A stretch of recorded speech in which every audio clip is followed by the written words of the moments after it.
c'est une grande joie encore, une grande joie que nous sommes unis de nouveau, car il est bon pour les frères d'être ensemble, mais dans la vérité absolue, qui est la vérité de Dieu, qui est Christ. Donc c'est en Christ que nous nous unissons. Nous ne nous unissons pas au nom, à mon nom, au nom d'une assemblée quelconque, mais nous nous unissons au nom de Christ dans l'assemblée des saints, l'assemblée des saints. L'assemblée des saints formée par les saints, ceux qui sont sanctifiés, comme le Seigneur a dit, que je suis saint, soyez saints comme je suis saint. Je suis l'Éternel, votre Dieu. Donc la sanctification qui consiste à se séparer du monde et à se mettre à part pour Dieu et à marcher dans la sainteté absolue, à l'image de Christ. Donc, c'est cela qui nous unit. C'est ça qui fait notre joie, de marcher ensemble et de nous sanctifier. Donc, une église universelle de Christ est sainte, puisque cette église est sanctifiée, séparée du monde.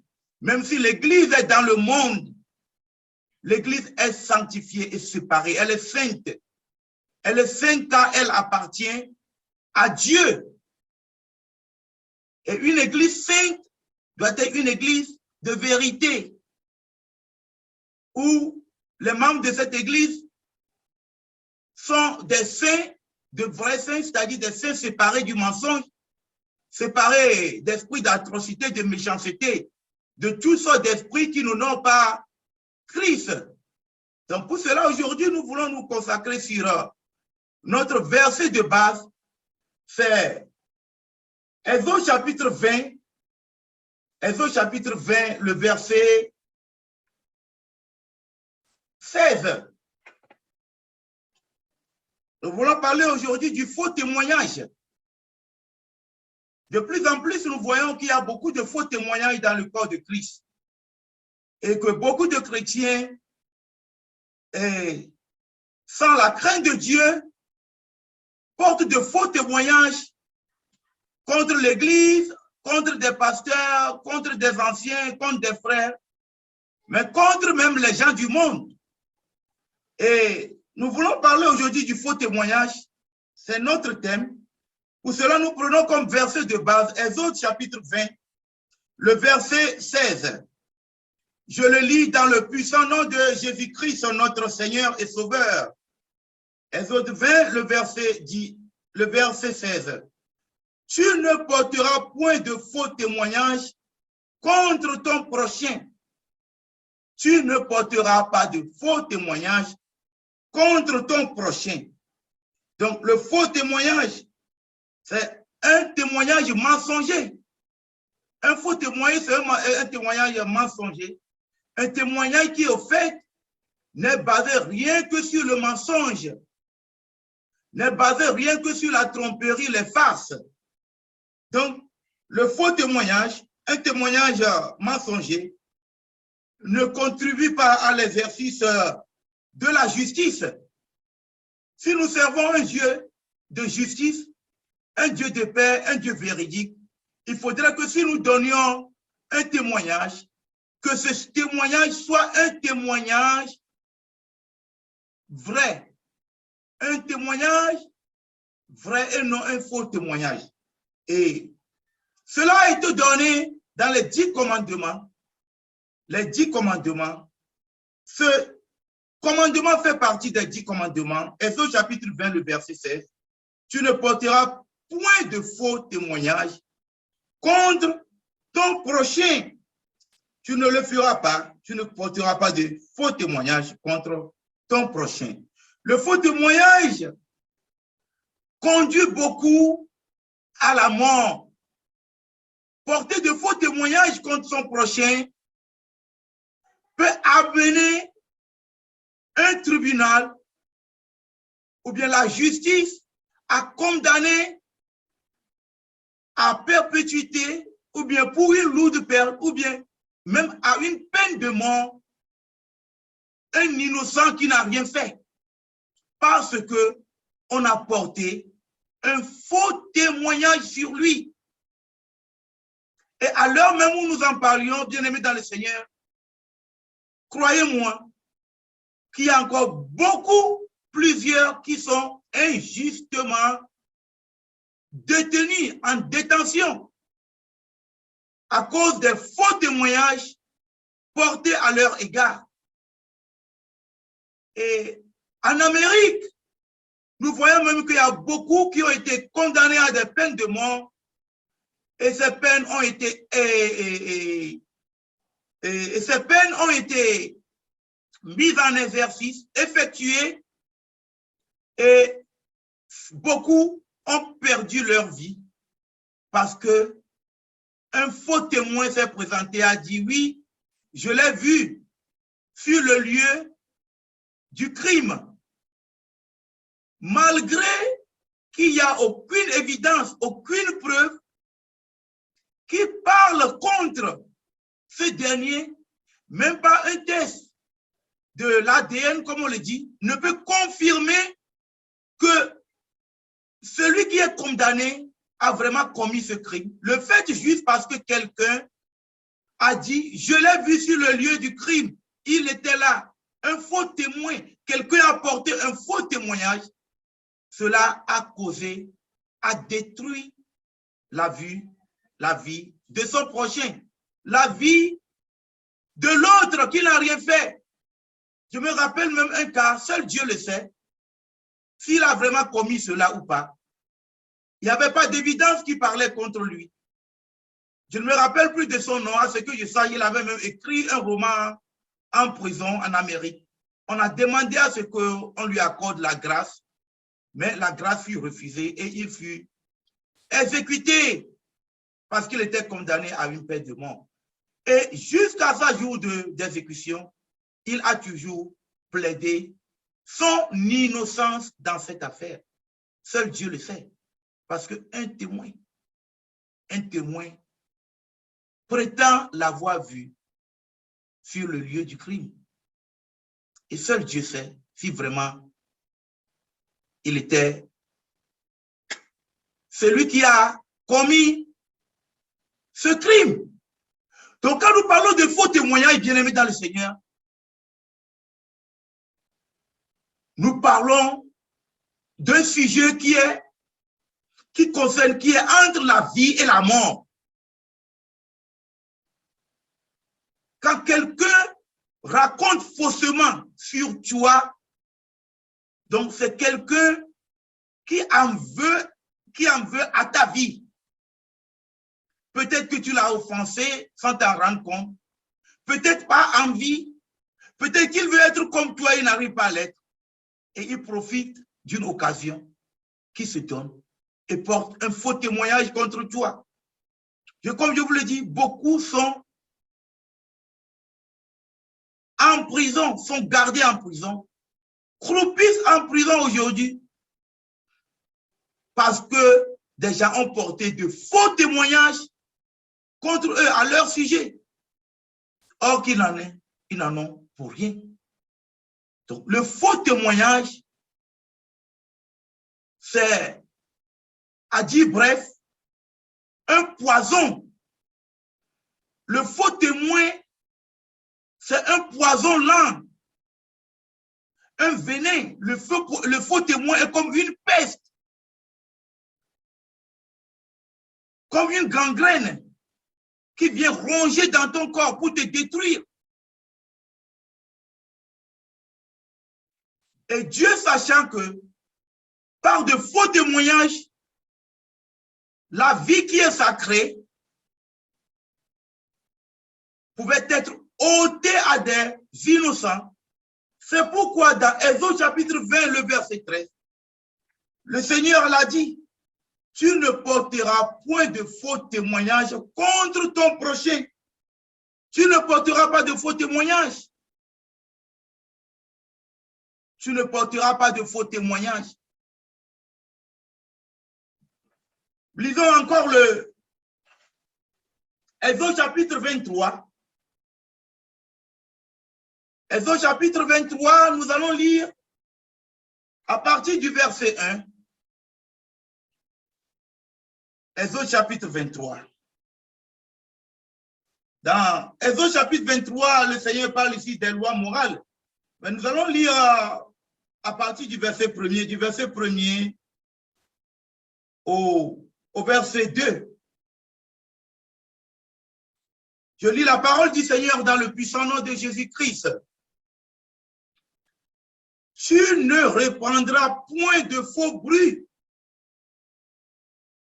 Tu ne te joindras point aux méchants pour faire un faux témoignage. Vous voyez que le fait même de répandre du faux bruit, c'est déjà du faux témoignage. Quelqu'un qui répand du faux bruit à ton sujet, au sujet d'un membre de ta famille, c'est quelqu'un qui veut détruire ta réputation et aussi la réputation de tes parents. C'est pourquoi le Seigneur dit ici dans Exode chapitre 23, le verset 1, « Tu ne répandras point de faux bruits. Tu ne te joindras point aux méchants pour faire un faux témoignage. » Il y a des gens qui se joignent aux méchants pour faire de faux témoignages. Parce que peut-être on les a fait une proposition, on les a donné de l'argent, on les a corrompus. L'argent, la racine de tous les maux. Des hommes, à cause de l'argent, sont prêts à venir se présenter devant la justice pour raconter sur toi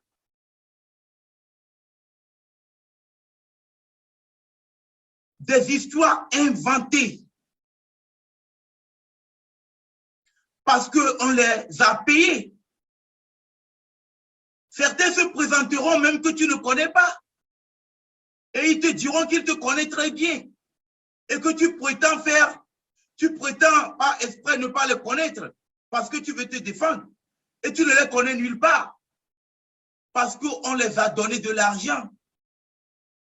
J'ai vu dans des procès ici en Europe des gens qui sont partis habiller les clochards, ceux qui sont dans les rues et qui boivent, leur proposant de l'argent, les amenant pour témoigner des faits dont ils ne sont même pas au courant.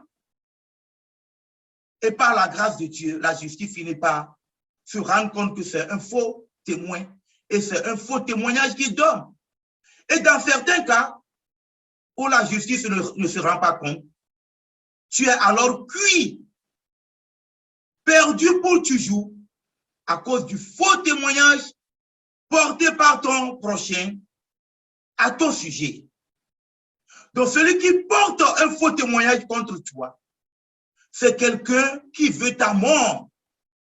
C'est quelqu'un qui veut ta souffrance. C'est quelqu'un qui a plané te détruire.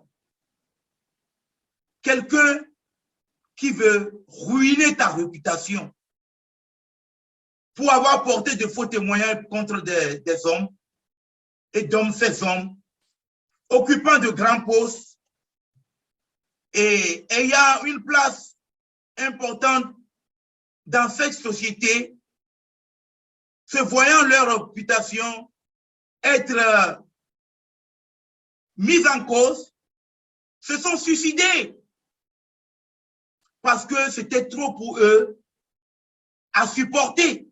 J'ai aimé dans le Seigneur. Mais qu'est-ce qui a poussé ces hommes-là à se suicider? C'est le faux témoignage à leur sujet. N'ayant pas Christ, elles ne s'étaient pas tournées vers Dieu au travers de Christ et trouver en Christ le réconfort. Et n'ayant plus aucun autre choix, puisqu'ils ont une vie étrange à la vie de Dieu, ils ont préféré mettre fin à leur vie. Mais vous savez quoi? Ils se sont suicidés, certes, mais en réalité, c'est celui qui a porté le faux témoignage contre eux, c'est celui-là qui les a tués. Parce que s'il n'avait pas porté de faux témoignages contre lui, il ne viendra pas sur l'idée de se suicider. ne pouvant plus supporter les injures,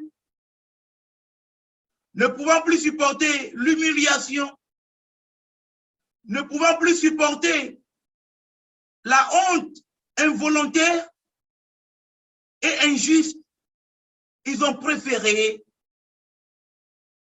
ou bien il a préféré se suicider pour en finir une fois pour de bon avec cette histoire. Et il arrive souvent aussi que c'est après la mort de ce dernier que le faux témoin, maintenant lui-même dérangé par sa conscience, va maintenant pour faire une confession et tout dire qu'il a menti dans le compte de ce dernier. Mais lorsqu'il est déjà trop tard, comme ça peut, et est souvent aussi trop tard dans le compte de ceux qui sont condamnés à mort, à une peine de mort, ou bien dans le cas de ceux qui sont restés 20 ans, 30 ans en prison. Et c'est par la pure grâce que leur innocence a pu être confirmée et qui sont sortis de la prison après une vingtaine ou trentaine d'années. Après une vingtaine ou trentaine d'années passées en prison, c'est que ta vie est finie. Tu as passé, alors, disons presque la moitié ou bien presque ta vie en prison. À cause de quoi? À cause du mensonge, du faux témoignage porté contre toi. Lorsqu'on parle souvent du faux témoignage, certains qui n'ont jamais été victimes prennent ça comme un thème pas intéressant ou bien ils prennent à la légère. Imaginez-vous lorsque quelqu'un mente à vos comptes pour des choses que vous n'avez pas faites. Comment ça fait mal? Et à plus pire raison, un témoignage lourd de lourdes accusations, de fausses déclarations, des histoires inventées comme des habits qui sont vendus dans les prêt-à-porter, où tu y vas, tu portes, tu prends ce numéro et ça te passe exactement comme si on a pris ta mesure. Souvent, il y a des faux témoignages comme ça qu'on prend comme habit, qu'on essaie de coudre comme habit pour te faire porter et juste pour te ruiner. Donc, c'est pourquoi le Seigneur a dit dans Exode chapitre 23, le verset 1er, tu ne répandras point de faux bruits, tu ne te joindras point aux méchants pour faire un faux témoignage, car beaucoup se sont joignés aux méchants pour faire un faux témoignage. Le verset 2, Exode chapitre 23, le verset 2. Tu ne suivras point la multitude pour faire le mal, et tu ne déposeras point dans un procès en te mettant du côté du grand nombre pour violer la justice. Oui, tu ne feras pas de déposition dans un procès en te mettant du côté du grand nombre pour violer la justice. Parce que tu as vu que tous les autres se dirigent vers là. Et toi aussi, tu te diriges au lieu de te diriger vers la vérité. Bien-aimés dans le Seigneur, beaucoup s'amusent avec leur salut. Et beaucoup s'amusent avec Dieu. Ils s'amusent avec Dieu parce qu'ils n'ont plus la crainte de Dieu. Et ils font du n'importe quoi en portant de faux témoignages contre leur prochain. Contre leur prochain. Porter de faux témoignages contre son prochain, c'est mettre un couteau à la gorge de son prochain. Je le mets dans le Seigneur. Un faux témoin est un meurtrier. Un faux témoin est un assassin. Un faux témoin est un criminel. Un faux témoin ne connaît pas Dieu. Si un frère se dit chrétien, ou bien un individu se dit chrétien, et porte de faux témoignages contre son prochain, c'est qu'il n'a jamais connu Christ. C'est qu'il n'a jamais connu Christ. Exode chapitre 23, le verset 2, « Tu ne suivras point la multitude pour faire le mal, et tu ne déposeras point dans un procès en te mettant du côté du grand nombre pour violer la justice. » Durant un procès, beaucoup peuvent se diriger vers le nombre des menteurs, une grande foule. Mais toi qui as la crainte de Dieu en toi, même sois le seul à être du côté de la vérité, à dire la vérité, mais ne suis pas la multitude, par crainte, par peur qu'ils vont te tuer après. Il faut vraiment que nous ayons en nous l'esprit de vérité et refuser toute offre satanique, diabolique, et refuser, ne jamais ouvrir la porte à la corruption. L'argent, la racine de tout le monde, amène beaucoup à devenir de faux témoins pour se mettre du côté du grand nombre où il y a le mensonge, ayant oublié que par leur déposition,